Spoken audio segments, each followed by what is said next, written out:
জানি না মনে হওয়ার কথা ছিল কি না, যাই হোক আমি বলে দিচ্ছি, তাহলে দেখুন মনে আসে কিনা। এটা কি হয়েছে জানেন তো, এই যে ইলেকট্রোনেগেটিভিটি অফ অ্যালডেড রাচো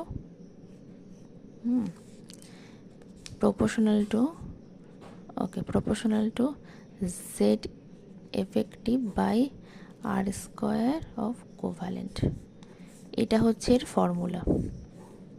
এটা কিন্তু ডাইরেক্ট সেই ফর্মুলাটাকেই তুলে দেওয়া হয়েছে।